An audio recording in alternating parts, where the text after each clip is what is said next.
अस्सलाम वालेकुम dear student.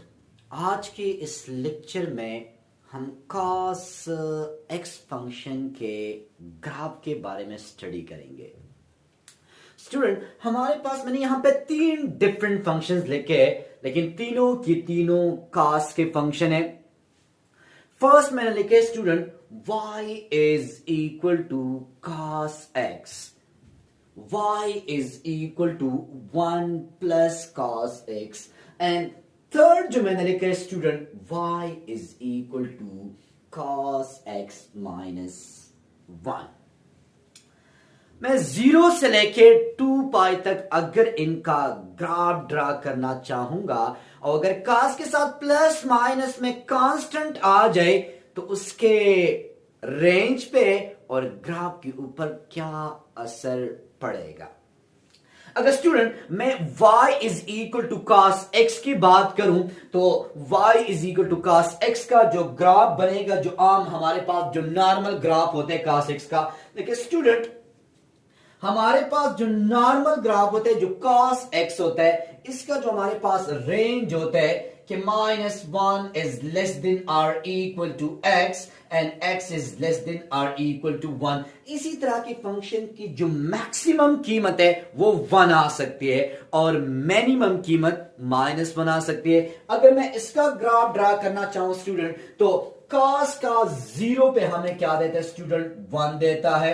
तो इसका ग्राफ यहां से स्टार्ट होता है 90 पे 0, फिर 180 पे हमें -1 दे रहे, फिर 270 पे 0 एंड 360 पे अगेन हमें ये 1 दे रहे। तो इसकी जो मिनिमम कीमत है वो -1 है और जो मैक्सिमम कीमत है वो हमारे पास 1 है।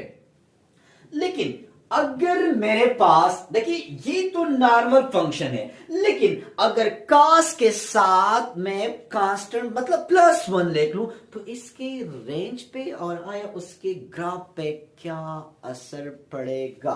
स्टूडेंट अगर मैं इस ग्राफ के साथ कंपेयर कर लूं, जस्ट 1 एक्स्ट्रा आ गया।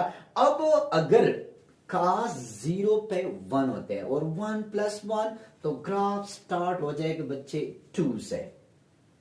तो जब मैं ग्राफ 2 से स्टार्ट करूंगा तो यहां पे हमारे पास जो इस फंक्शन का ग्राफ बनेगा स्टूडेंट वो कुछ यूं बनेगा कि cos हमें 0 1 दे रहे और 1 + 1 हमारे पास, तो ग्राफ यहां से स्टार्ट होगा। अगर मैं यहां से स्टार्ट करूंगा और cos 90 पे 0 होता है तो हमारे पास ग्राफ कुछ यूं आएगा। फिर cos 180 पे -1 होता है और -1 + 1 क्या हो जाएगा स्टूडेंट, तो ये यहां तक आ जाएगा हमारे पास 180। अगर मैं 270 की बात करूं तो cos 270 पे -1 होता है, तो यहां पे हमारे पास ग्राफ कुछ यूं आ जाएगा। और फिर अगेन स्टूडेंट 360 पे +1 तो हमारे पास ग्राफ कुछ स्टूडेंट यू बनेगा।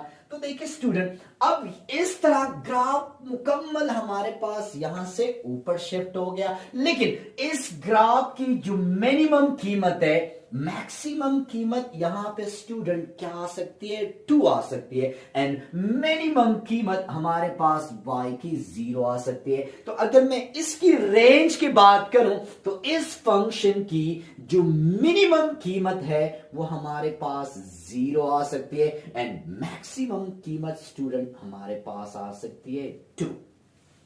तो 1 प्लस करने से हमारा ग्राफ मुकम्मल अबाउट द एक्सिस चला गया, मतलब +1 है तो cos x हमेशा देखिए इसका जो ग्राफ होगा अबाउट द एक्सिस होगा और इस तरह की फंक्शन की जो मिनिमम कीमत होगी वो 0 होगी एंड मैक्सिमम कीमत हमारे पास 2 आएगी। लेकिन अगर इस फंक्शन के साथ मैं -1 करूं तब इस फंक्शन का ग्राफ का क्या बिहेवियर होगा।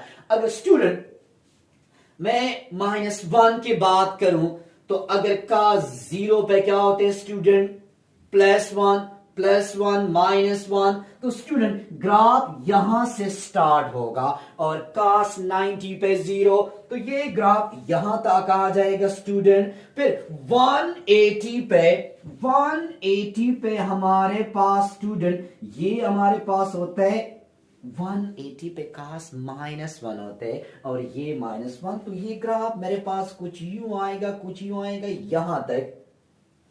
देखिए तो इसकी जो मिनिमम कीमत है स्टूडेंट वो -2 तक आ जाएगी और 270 पे अगेन ये पॉइंट आएगा। 270 पे हमारे पास cos की कीमत क्या होती है 0, ये -1, तो ये पॉइंट हो जाएगा। और अगेन 360 पे cos का कीमत क्या है बच्चे 1 और -1, तो ये क्या हो जाएगा 0। तो मेरे पास ग्राफ कुछ यूं बनेगा। अब यहां पे अगर देखा जाए जो नॉर्मल फंक्शन है उसका ग्राफ 1 से स्टार्ट करके यहां पे below the axis above the axis +1, तो ग्राफ 1 स्टेप ऊपर चला गया। और अगर मैं माइनस करूंगा तो ग्राफ बिल्कुल बिलो द एक्सिस आ गया। और इस फंक्शन की जो मिनिमम कीमत है वो है -2 और जो मैक्सिमम कीमत है वो हमारे पास है 0। तो इस फंक्शन का जो हमारे पास रेंज है वो क्या होगा स्टूडेंट कि -2 is less than or equal to y and y is less than or equal to 0।